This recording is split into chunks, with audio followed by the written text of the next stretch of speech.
everybody, welcome to the show. My name is T and we are talking scary movies. I appreciate you tuning in for another brand new edition of the show here. Remember, every Wednesday night at 8:30 p.m. Mountain Standard Time, I'm either going to have some movie news, an interview, or an opinion piece for you to check out. But throughout the week, I'm dropping reviews on a bunch of stuff, including movies, TV shows, books, games, whatever is hitting me that week. And if you don't want to miss any of the content that I'm bringing to the channel here, y'all have got to get subscribed to my link tree.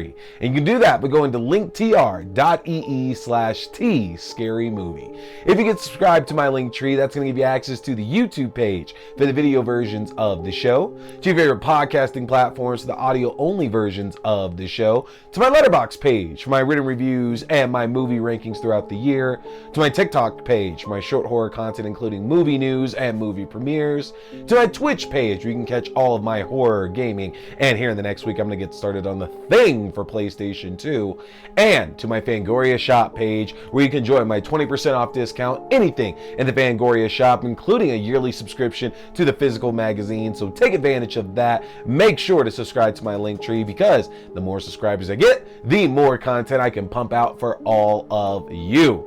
So what are we talking about here tonight? Folks, it is no secret that for the last couple of years, I have been covering the first two seasons of Anne Rice's Interview with the Vampire, the amazing new TV show that hit AMC and has captivated audiences. I have been following that for a couple of years at this point and having a blast with it. Best show on TV right now. And I said that once we got done with this second season, because the fact that they are expanding this franchise. So we have Interview with the Vampire, and they have their sister show, Mayfair Witches, which is what I'm going to be talking about here. But they are also expanding it with a show that's going to focus on the Talamasca.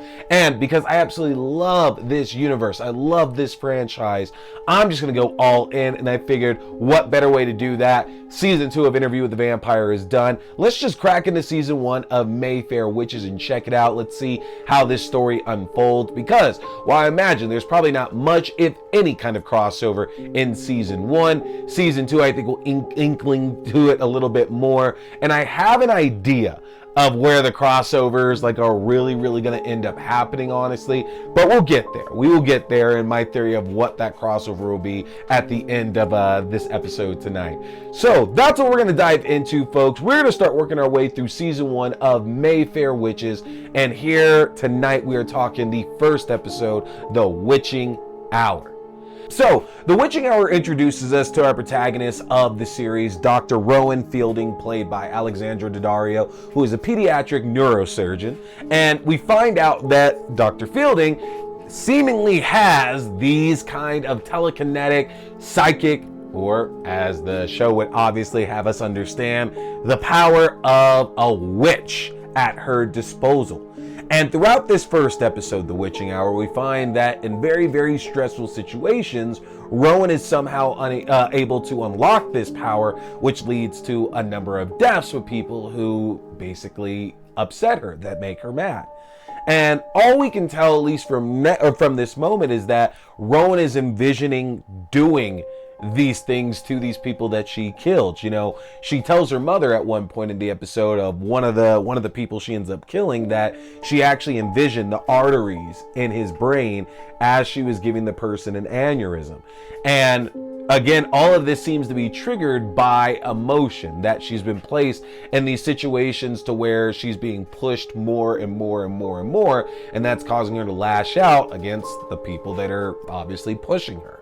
And that is seemingly going to be a big part of this season, is Rowan learning that she wields this kind of power and that she has to get a grip on it, because I have to imagine if it is emotionally caused, as this first episode seems to be pointing out, that that's going to be exploited at a certain point, and whether that means she's going to end up harming somebody that she comes to care about, or that's going to be exploited by the villain of the show.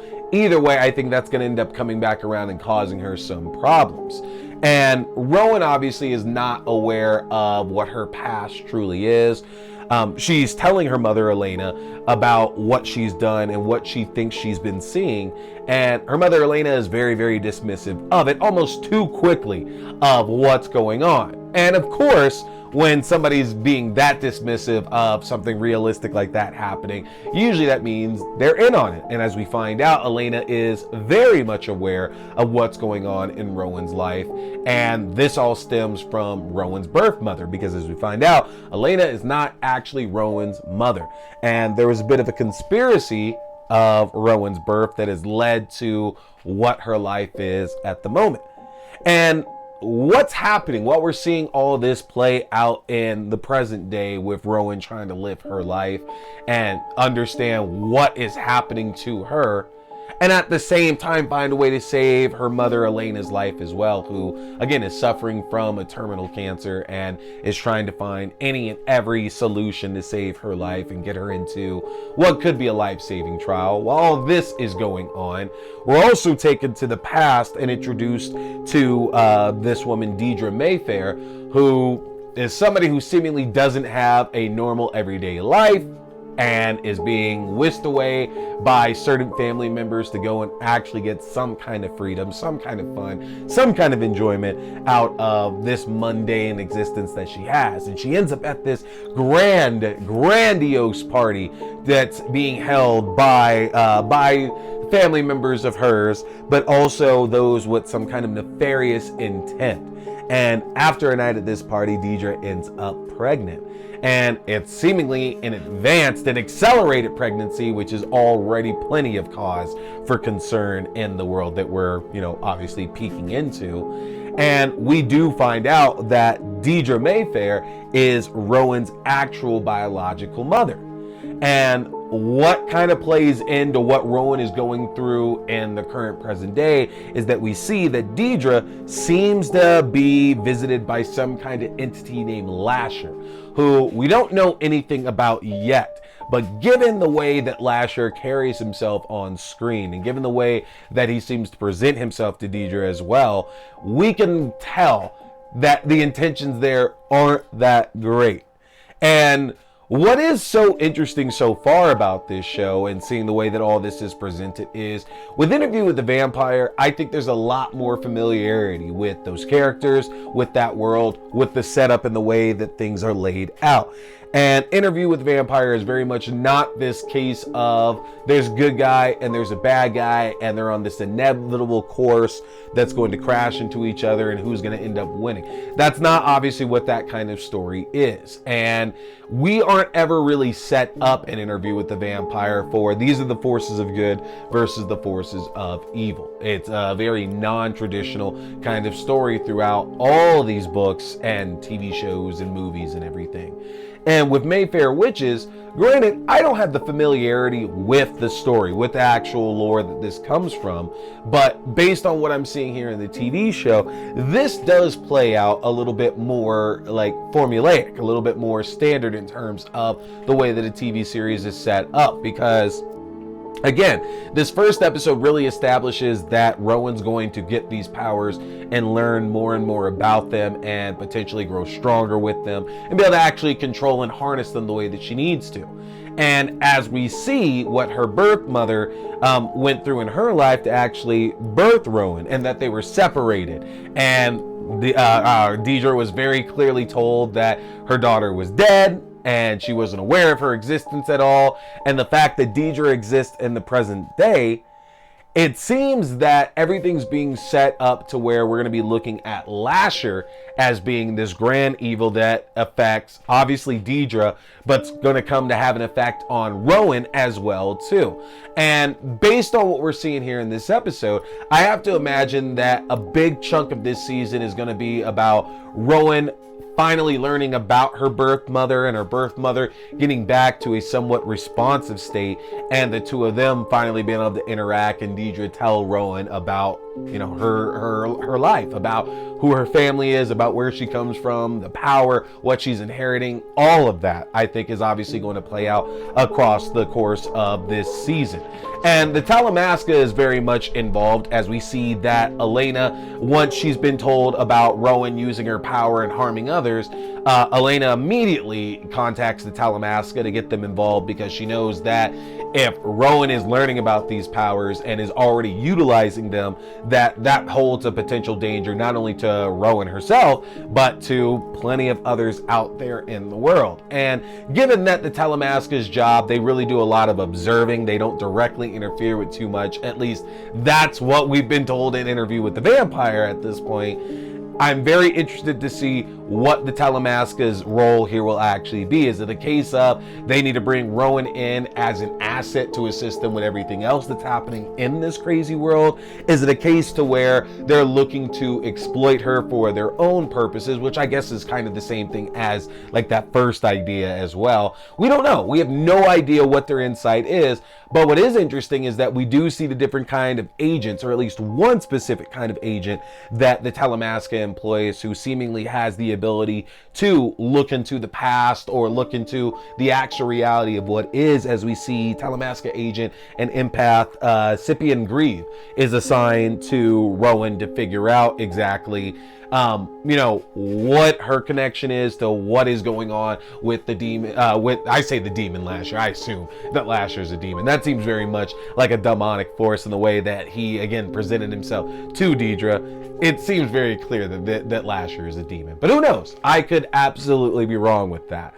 So far, it's a very quiet, muted story compared to Interview with the Vampire. I think Vampire is very grandiose. It's very much putting on a big show of things, which makes sense because vampires are very much drama queens. So, of course, the way that story is played is everything is done on a much bigger scale. And so far, at least here in Mayfair Witches, everything is a lot quieter. And I think that works in comparison, because it feels very much like, obviously, this season is going to build up to a collection of moments later on. And there's 8 episodes. We only have 8 episodes this time around, so they don't have too much time to actually build up to something thrilling that'll happen later on this season. But I'm intrigued, and I like the idea of seeing more of this human world that we know exists and in present day. Because you have to understand, in Interview with the Vampire, which I'm going to do my best after we're done talking about this episode to not really reference it that much unless it gets brought up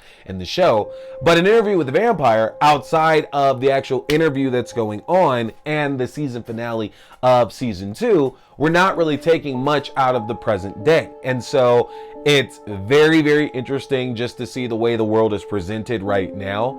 And the only reason why I find that so interesting is because I'm very curious to see if some of just the smaller throwaways that they'll do to connect it to the overall universe will be like a Lestat poster somewhere, that he's on tour somewhere. I'm very intrigued to see what'll end up happening with that, because so far this story is split into 2 different locations, and eventually Rowan is going to have to make her way to New Orleans, where all this is taking place, which is obviously also to where Lestat lives as well. So I'm intrigued and very interested to see if that's where the season is going to end up leading to. But I don't know. I've heard mixed things about this show and about this season. Season 2 is absolutely coming out. So either way, if you're not following it, well, maybe it's time to give it another chance, because great things are coming to this universe, y'all. But that's it. That is episode 1 here of season 1 of Mayfair Witches.